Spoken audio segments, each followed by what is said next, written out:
Cuando creamos algo, siempre pensamos mucho en producirlo, en cómo se va a ver, en cómo va a hablar con la audiencia. Sin embargo, sin la distribución no existe una audiencia que lo va a ver.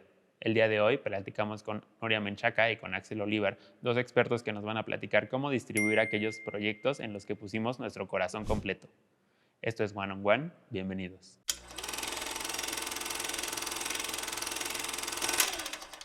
Pues hola a todos, a todas. El día de hoy estamos muy emocionados porque tenemos un tema súper importante que es la distribución. Estamos con Nuria Menchaca y con Axel Olivar, quienes nos acompañan. Pero antes de entrar a la entrevista, quisiéramos hacer nuestra dinámica de Icebreaker.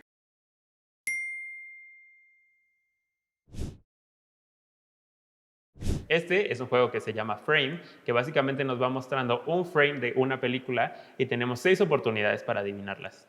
¿Cómo están?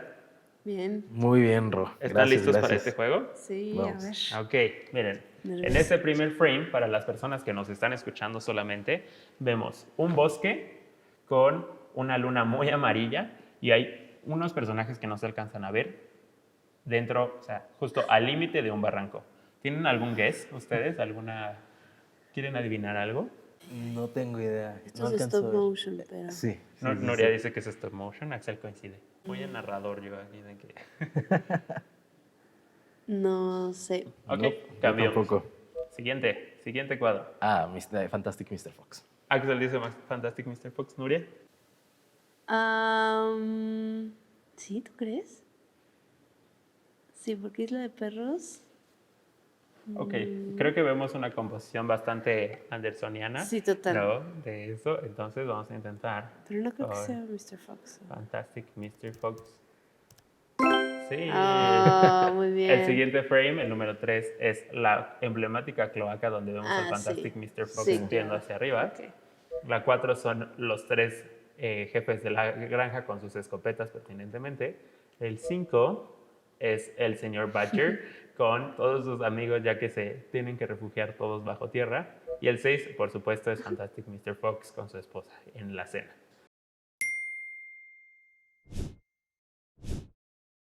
Súper. Y bueno, para empezar la entrevista me gustaría preguntarles un poco como de sus trayectorias, que nos presenten un poco, que nos hablen un poco de trabajo. Si quieren empezamos con Nuria. Cuéntanos, Nuria. Hola, pues yo, soy Nuria Menchaca, ya lo saben. Yo estudié artes visuales, en realidad estudié escultura y porque no existía la carrera de animación cuando era yo joven, más joven. Y bueno, gracias a la escultura fui descubriendo la animación increíblemente a través del stop motion y ya después del dibujo animado y animación de objetos. Tengo una maestría en artes visuales también, donde hice animación experimental y pues he hecho cortometrajes desde que me acuerdo y he participado en un chorro de festivales, gané una vez el Festival de Cine Morelia y pues más recientemente el Ariel, que ya les platicaré después, con otro cortometraje y pues soy profesora del TEC también. Sí, Nuria también fue directora de carrera de la licenciatura en arte digital aquí en Campus Ciudad de México. Entonces tiene una muy buena trayectoria aquí. Axel, ¿tú qué nos cuentas? Bueno, soy productor y director audiovisual. Actualmente estamos también dando clases en Campus Santa Fe de realización audiovisual, de cine. Tengo una casa productora donde hacemos videos musicales, comerciales, videos corporativos de los cuales no soy muy fan, pero bueno, también pues, hay que hacer un poco Hay de que todo. comer. Exacto. No, claro. Y bueno, y pues la coordinación de Blua, ¿no? Donde formas parte, Ro. Pues, igual he hecho cine donde he participado en varios festivales y en uno de ellos es el que me abrió las puertas a Amazon, que es también de lo que vamos a platicar. Justamente.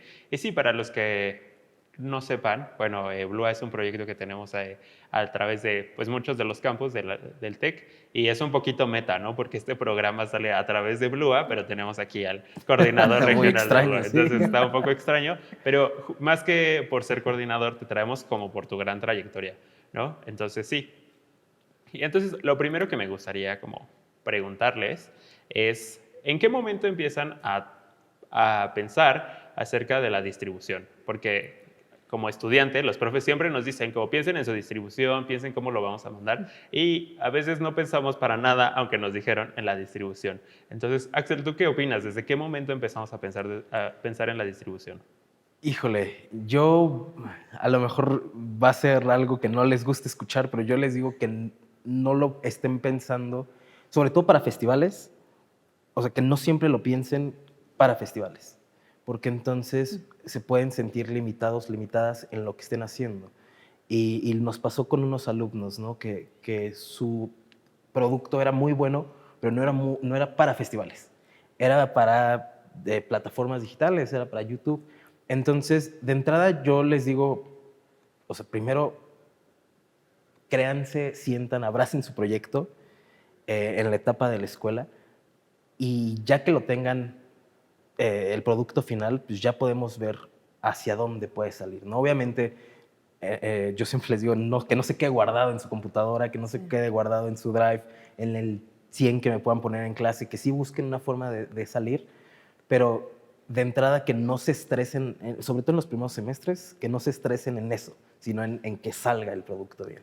Y un poquito como en el mundo afuera del aula, cuando tú estás produciendo algo que sea ficción, que sea un video musical o así, ¿en qué momento estamos pensando en eso? ¿En qué momento se tiene que abordar?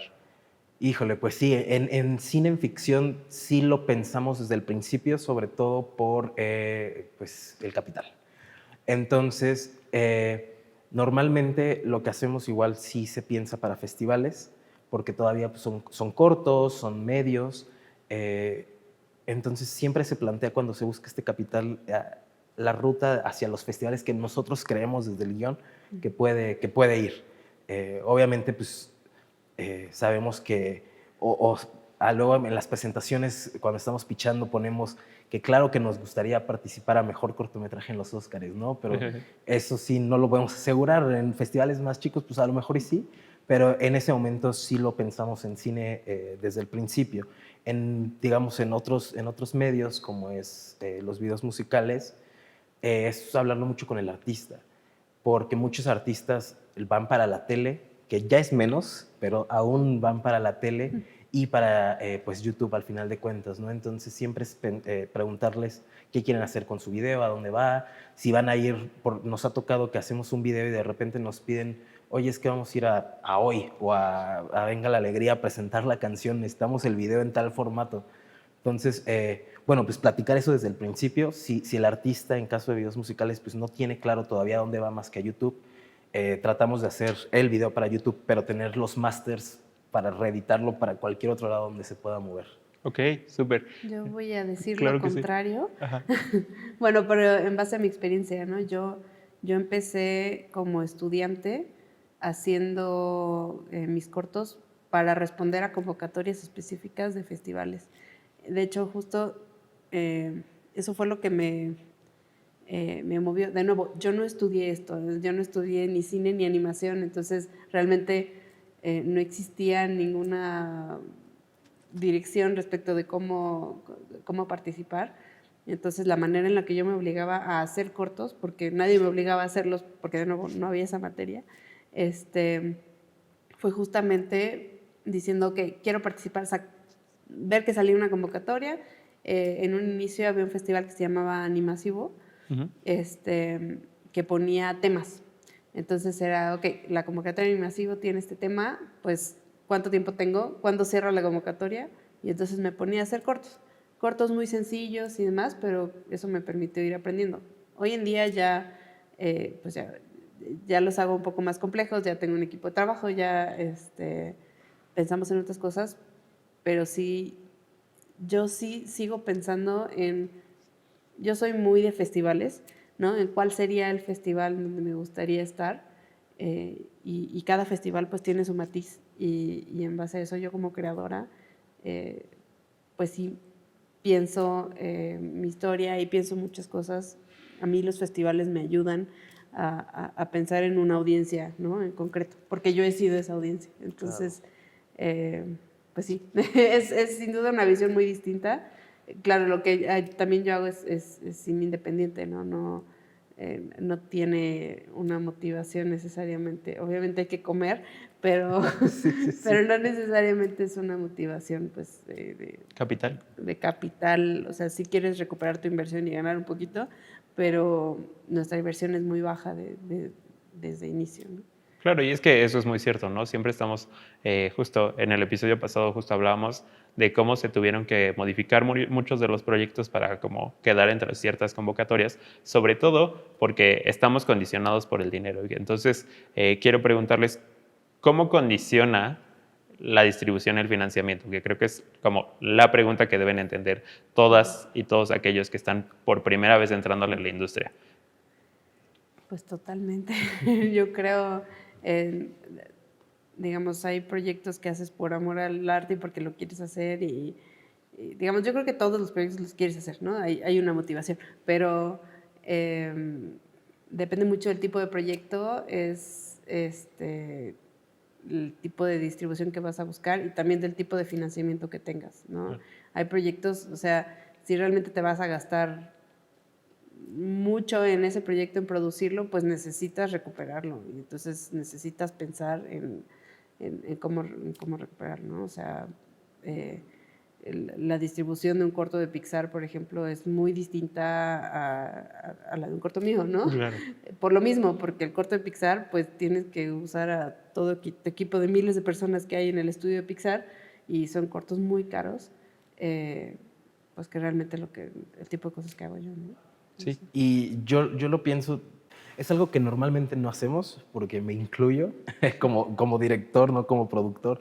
Es algo que no estoy pensando, ¿no? Pero sí debe de ser un must que deben de tener es cuando estén juntando el dinero, sobre todo pues en este cine independiente que todos hacemos cuando vamos empezando, es esta parte de sí el dinero que tengas para tu producción, hay que considerar el dinero de la distribución, porque los festivales, hay muchos festivales gratis, pero hay muchos festivales que no son gratis. Sí. Entonces, luego nos topamos que estamos a punto de mandar y, la inscripción cuesta, no sé, $100. Ay, no tengo $100. ¿Por qué no lo pensaron desde antes, no? Que claro, esto va obviamente con los estudiantes, ya lo vemos con semestres muchos más avanzados, que ya tienen una noción de cómo se funciona la industria y demás, y bueno, entonces ya podemos pensar directamente escribir o producir para festivales. Y bueno, de manera profesional lo que nos ha pasado es que pues yo no me meto, cuando dirijo cortos, no me gusta meterme a la producción. Sí termino coproduciendo cosas, pero no me gusta, ¿no? Puedo solo producir y me encanta para otras personas, pero mis cosas me cuesta mucho trabajo. Entonces, en ese momento, yo como director, pues no estoy pensando en que no hay dinero para la distribución, ¿no? O que los productores no lo pensaron en mandarlo a 20 festivales, sino solo a 2. Entonces, después sí topamos con pared, que es algo que, bueno, desde que estás levantando el proyecto, ya a nivel profesional, si vas a pedir un Focine, si vas a pedir desarrollo proyecto en Foprocine y demás, pues sí tienes que tenerlo en el presupuesto. Entonces sí, obviamente es una idea de cuánto te va a costar, depende en años anteriores, ediciones anteriores, cuánto va, y ahí lo vamos metiendo para que sobre todo, como dices, si estamos poniendo dinero, pues no tengamos que poner más dinero del que ya pusimos, sino tenerlo todo estructurado desde el principio para poder pues, distribuirlo, porque al final pues, es lo que todos queremos, que nuestro trabajo se vea. Sí, claro, y para los que no sepan, incluso Axel funciona de esta manera en el mismo proyecto de Blua, ¿no? O sea, siempre nos pide, oigan, creen algo que van a ver, o sea, algo que ustedes verían. Este proyecto tuvo un par de vueltas interesantes, incluso estamos aquí, pero nos ha ido bastante bien. Entonces, sí. Nuria, ¿tú qué nos puedes decir acerca como de buscar el financiamiento desde antes y como de como apartar un poquito de ese cachote, ¿no? Para distribuirlo? ¿Es algo que te ha tocado? ¿Es algo con lo que te has enfrentado? Sí, totalmente. Bueno, eso lo aprendimos la vez que ganamos el Festival de Cine de Morelia con un corto que se llama Reboté. Ese corto realmente se produjo con el dinero de una beca que se llama Jóvenes Creadores, que realmente es muy poco dinero. Sin embargo, es el mayor financiamiento que había yo tenido hasta ese momento para hacer nada, ¿no? Porque siempre había yo tenido 0 financiamiento y en ese momento cuando te ofrecen no sé, 8,000 pesos al mes por un año, pues es muy poquito. Claro, hoy es menos, hace 10 años era 8,000 pesos al mes, era más, se alcanzaba para más. Pero justamente lo que dijimos, ok, ¿cuánto vamos a ponerle al corto? De ese dinero, ¿no? Vamos a sacarlo como se pueda con ese poquito presupuesto que tenemos, pero vamos a guardar lo demás para tenerlo justo para distribuir, para sacar. En esas épocas todavía se mandaban copias a los festivales en físico, y lo que nos pasó fue que ganamos el Festival de Cine de Morelia, entonces sacamos una buena lana, que fue ganancia para nosotros, pero después Morelia tiene un convenio con la Semana de la Crítica del Festival de Cannes, y entonces nos metieron ahí, nos seleccionaron para el programa del Festival de Cannes, y pues tuvimos que ir a Cannes. Y entonces eso costó, o sea, casi todo el premio del Festival de Cine de Morelia se nos fue en ir a Cannes, pero bueno, obviamente no íbamos a no ir, ¿no? Claro. Te seleccionan en Cannes o de alguna manera vas a presentar tu proyecto ahí, pues vas, Sí. ¿no? Pero digamos que ahí sí dijimos, ok, debimos tal vez haberlo previsto todavía con un margen un poquito más amplio. Entonces, a partir de esa experiencia, pues sí, ya lo planeamos desde un inicio, ¿no? Sí lo pensamos, o sea, incluir, pues el viaje cuesta, ¿no? O sea, Sí, ir bastante. al festival, o sea, pocos son los festivales que te llevan, ¿no? Sí, claro. Pero sí. Y bueno, justo es algo como súper importante que tenemos que notar nosotros, que entre más como oportunidades haya, todo involucra más dinero, ¿no? O sea, generar, producir, todo eso cuesta dinero. Y entonces aquí Nuria, muy humildemente, nos habla un poco como de su experiencia, pero no nos menciona que fue seleccionada para Cannes, ¿no? Entonces, felicidades. Entonces sí, pero abordando como un poco esa línea, bueno, vemos que has tenido muchas experiencias. ¿Cuál es la diferencia entre tus primeras como distribuciones fuera del aula o fuera como de ti y la manera en la que pues hoy distribuyes o que hoy buscas esa distribución? Ya en este momento, por ejemplo, el último corto que hicimos, que es el de Dalia, con Dalia CX se llama, con el que ganamos el Ariel, ese corto, ahí sí hicimos un plan de distribución desde el inicio. No fue muy bien ejecutado, debo decirlo, pero lo hicimos. Fue el primer corto para el cual lo trabajamos. Esencialmente hicimos una ruta de festivales antes de hacer el corto. Pensamos en qué festivales queríamos estar, en qué orden lo íbamos a enviar, ¿no? Hay festivales, hay todo un tema con las rutas de festivales. Hay festivales que te piden exclusividad, por ejemplo, que sea como se llama, la premier mundial universal de tu corto, ¿no? Tiene que ser con ellos. Por ejemplo, en Berlín, ¿no? Tiene que ser premier, en Cannes tiene que ser premier. Entonces, pues si le estás apostando a eso, pues entonces tienes que pensar bien que no lo vas a mandar primero a, pues no sé, a un festival estudiantil o a un festival, no sé, más sencillo. Entonces hay un orden, hay tipos de festivales, hay categorías, entonces todo eso lo tienes que pensar o ir armando tu ruta desde un inicio. También pues tienes que investigar cuánto cuesta postular a todo eso y etcétera, ¿no? Entonces sí lo tienes que planear. Algo que no pensamos y que debimos haber pensado fue en la duración del cortometraje.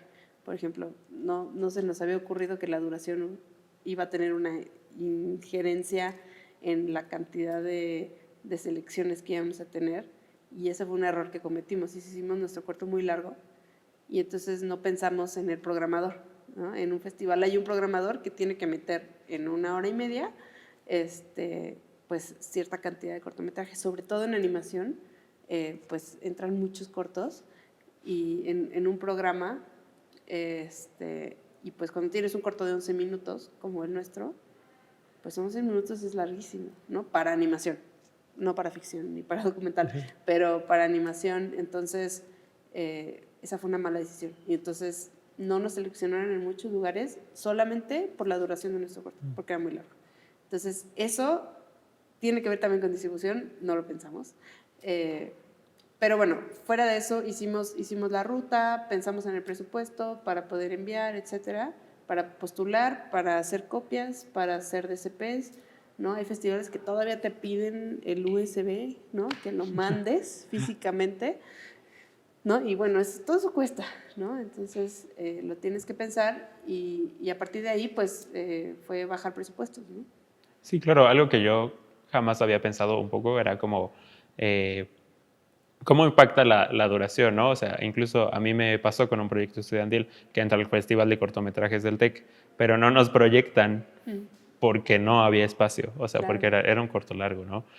Axel, ¿cómo es o sea, cómo es la manera en la que trabajabas antes como la manera en la que trabajas ahora? Pues cuando empecé estaba este fenómeno que ahorita ya siento que es como muy normal, pero en ese momento cuando empezó a crecer YouTube Ah, era como esta nueva plataforma en donde era completamente gratis poner tu trabajo y que todo el mundo lo viera, ¿no? Entonces cuando yo empecé yo realmente no pensaba en los festivales, sino buscaba que la gente lo viera, porque yo entré a trabajar en este medio y estudiar este medio por la televisión.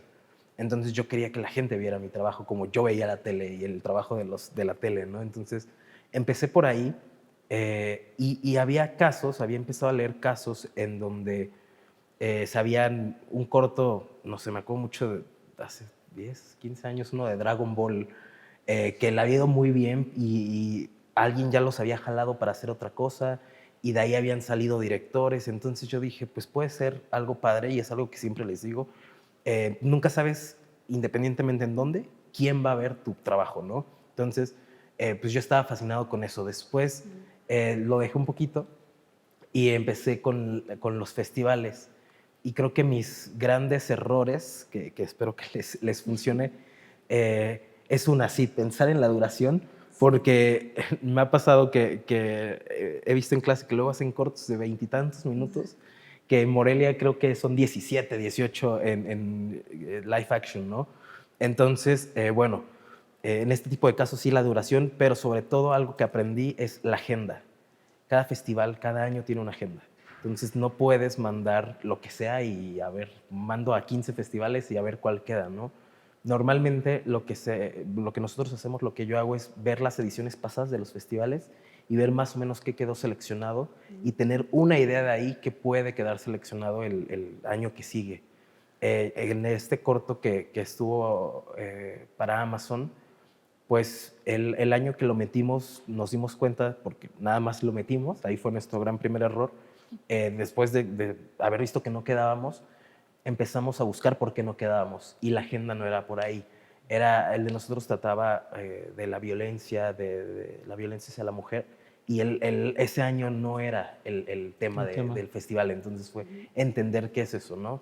Y es un poquito pues, lo que pasa con los Óscares, ¿no? Que el año pasado que ganó Coda y demás, pues es aprender cada año pues a dónde mandarlo y como dice, hacer una ruta crítica de festivales. Creo que es lo más importante. No mandarlo a ver a 100 festivales a ver qué queda, sino sentarte a leer bien las bases de cada festival. ok. Un poco como mucho de lo que estoy escuchando es, tenemos que pensar en varias personas cuando estamos tratando de distribuir, no solamente como en lo que nosotros quisimos hacer. Yo estoy escuchando, sí tenemos que pensar en la audiencia, tenemos que pensar en el programador, tenemos que pensar en el mismo festival y su agenda. Entonces, estas son cosas que ustedes deben tener muy ahí como en cuenta cuando quieran distribuir. No les decimos, obviamente, que no produzcan algo que le tengan muchísimo corazón o muchísima pasión. Simplemente, a la hora de que lo estemos distribuyendo, tomemos todas estas variables en cuenta para tener una distribución muy eficiente. Y ahora, esta pregunta va directamente como para Axel. Okay. Justo, hablas de tu proyecto que está en Amazon Prime.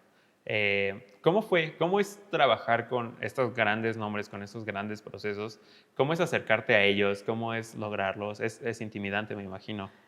Pues no es justamente como lo pensamos. Antes de esta oportunidad, yo también creía que era ir a tocarle la puerta, oye, don Amazon, ¿puedes meter mi proyecto? Juan Amazon. Exacto.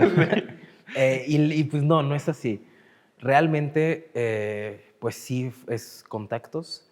El productor que conoce al productor, que conoce al productor, que conoce al productor que está en Amazon, o que se encarga de meter contenidos, ¿no?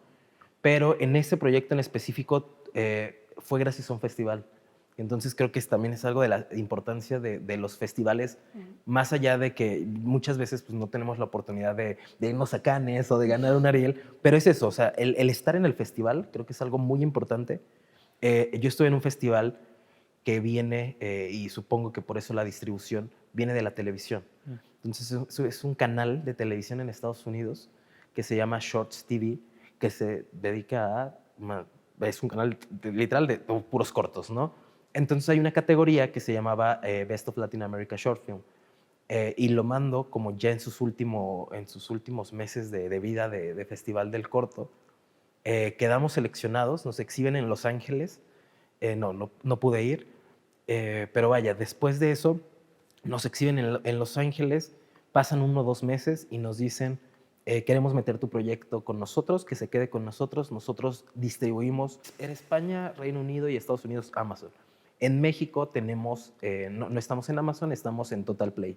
Entonces la negociación fue todo a través del festival.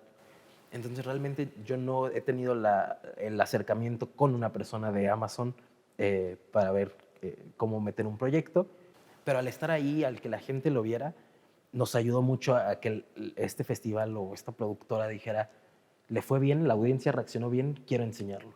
Entonces creo que eso es algo muy, muy importante, ¿no? Y otra vez, nunca sabes quién va a ver, independientemente de dónde, quién va a ver tu proyecto. Y a nosotros nos abrió eso la puerta para hacer de tener esta distribución. En el que estamos haciendo ahorita, que está en postproducción ahorita, no lo estamos pensando a lo mejor para stream, para plataformas digitales, no sabemos.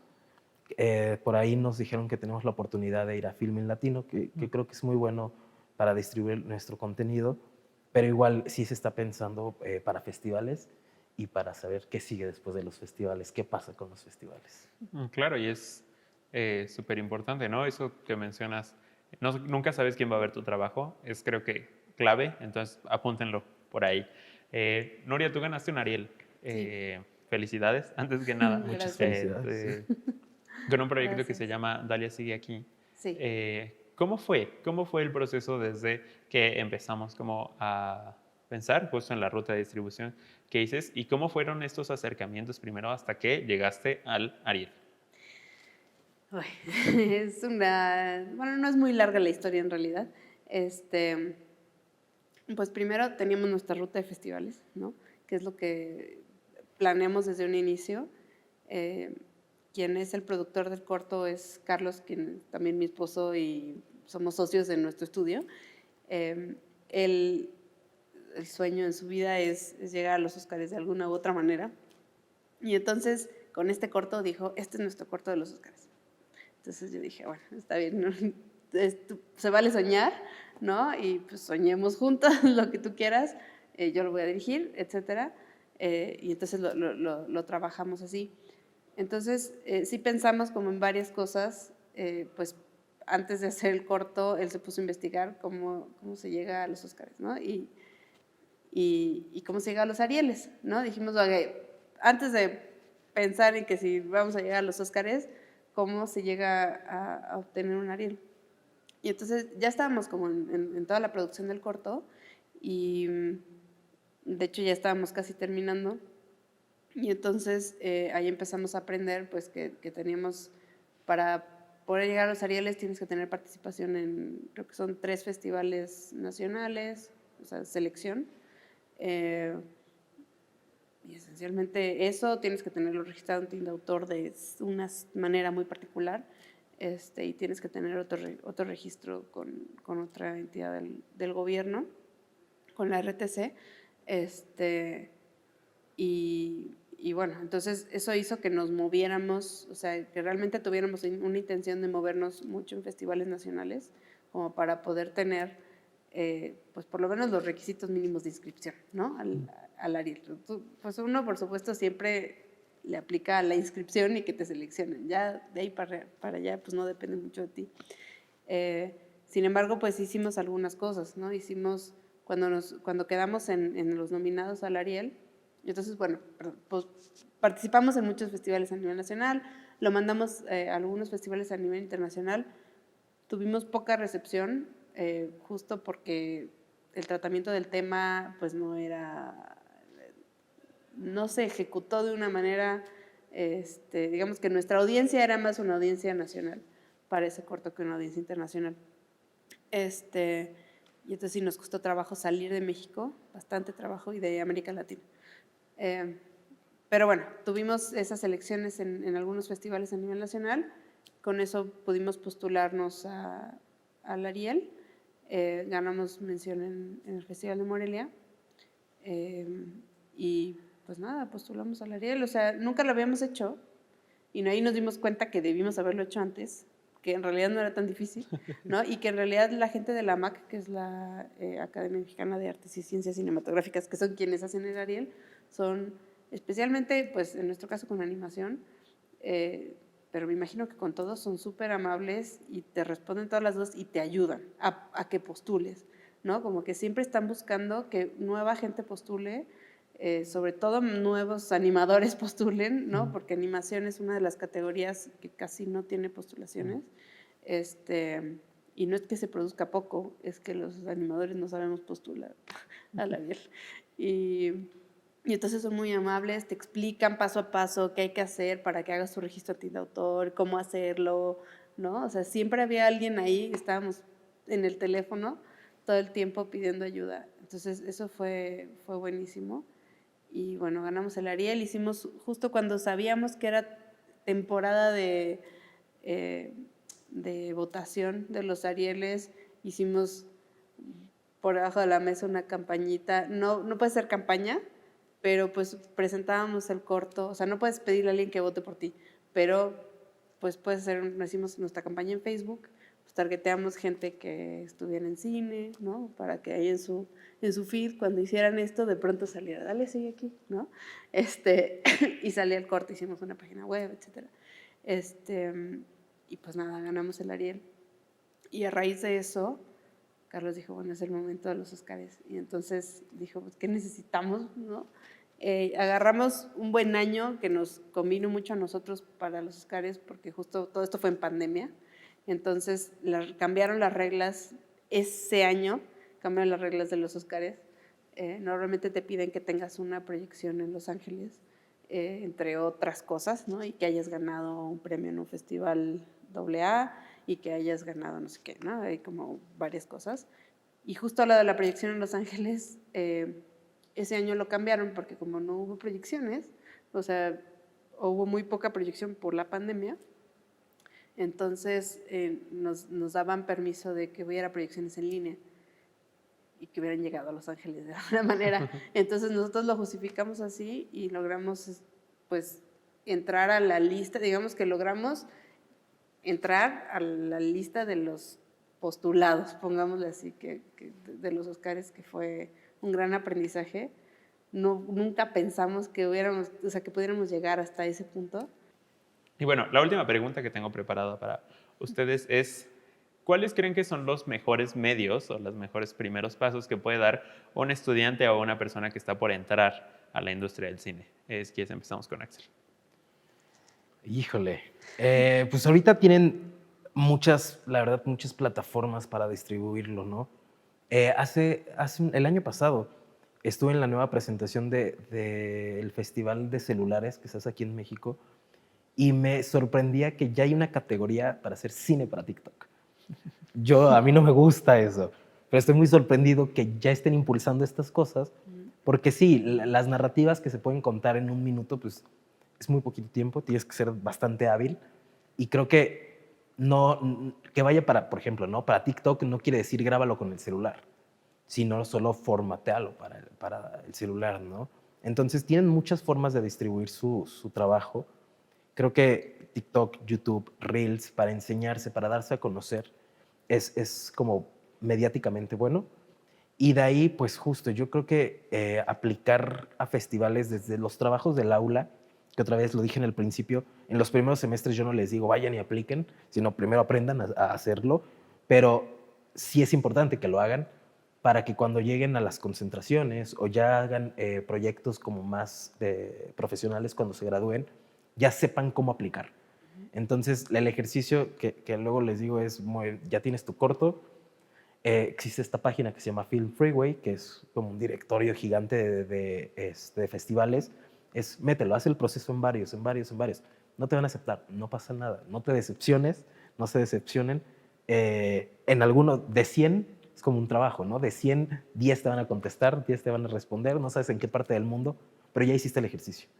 Y cuando tengas un corto con mayor producción, mayor calidad, lo que sea, que sepas que puede ir a un festival en específico, ya vas a saber cuál fue el proceso y lo vas a hacer más rápido.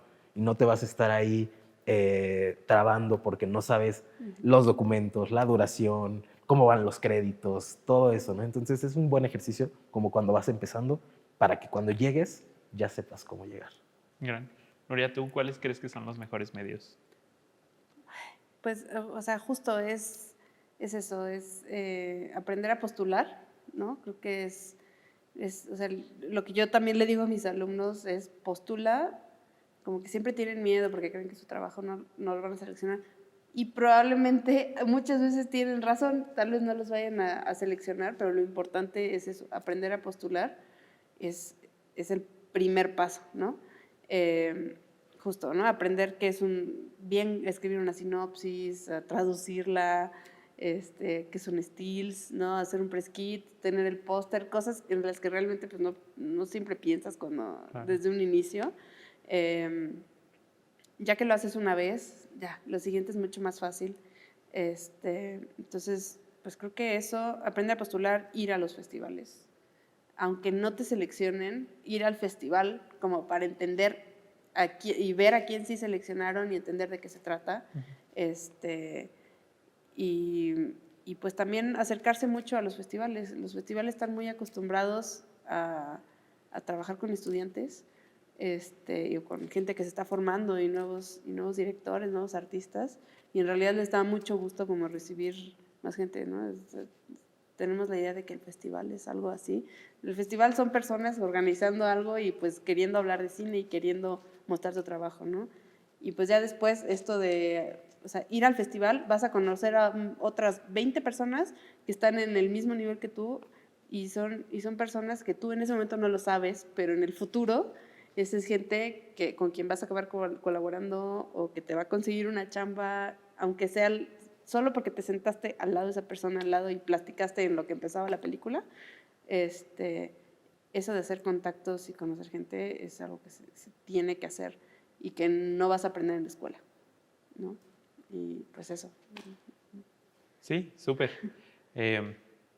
Pues este fue el episodio que tuvimos por hoy. Les agradezco muchísimo por compartirnos toda esta sabiduría, todos estos procesos como personas que ya estuvieron en esto y que ya le saben. Entonces les agradezco mucho. Si quieren agregar algo, este es el momento. Díganos dónde lo seguimos, dónde vemos Dalia, dónde vemos tu corto, que se me olvidó el nombre, perdona. No te preocupes.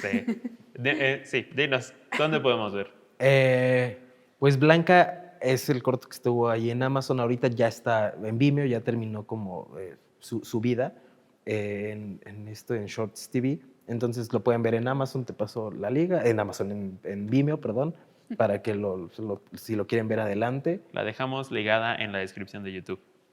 Y lo que quiero agregar nada más es eso, no, pues siempre que vayan a hacer algo, piensen en que sí, obviamente háganlo con amor, háganlo con toda la pasión, con todo lo que ustedes quieran decir, dar, pero siempre hagan algo que alguien quiera ver. Porque si no lo ven y solo lo ven ustedes o solo lo ven mi papá, mi tía, pues su trabajo se va a quedar ahí, ¿no? Entonces siempre busquen esta manera de que alguien lo vea, de alguna u otra forma. Así tenga que invitar a mis 15 amigos a mi casa a ver mi corto, hagan eso. No pasa nada. Entonces, eso. Súper. Nuria. Pues mi trabajo lo pueden ver en la página web de mi estudio, que es nobudgetanimation.com.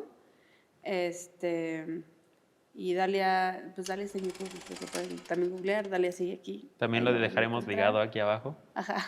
Y pues eso, creo que, bueno, lo último, siempre les digo es que terminen sus proyectos, que siempre los terminen. Cuando están estudiando muchas veces los terminan, pero siempre creen que le faltó algo y luego lo voy a retrabajar y no sé qué, y entonces nunca lo muestran por esa razón. Denlo por terminado, ¿no? Esa es una etapa de su vida, es parte de su aprendizaje. Termínenlo, inténtenlo mover y empiecen el siguiente. El siguiente va a ser mejor. Entonces, mejor guarden ese aprendizaje y esos hubieras para el siguiente proyecto y hagan muchos proyectos. Mientras más proyectos hagan, más van a aprender y más rápido.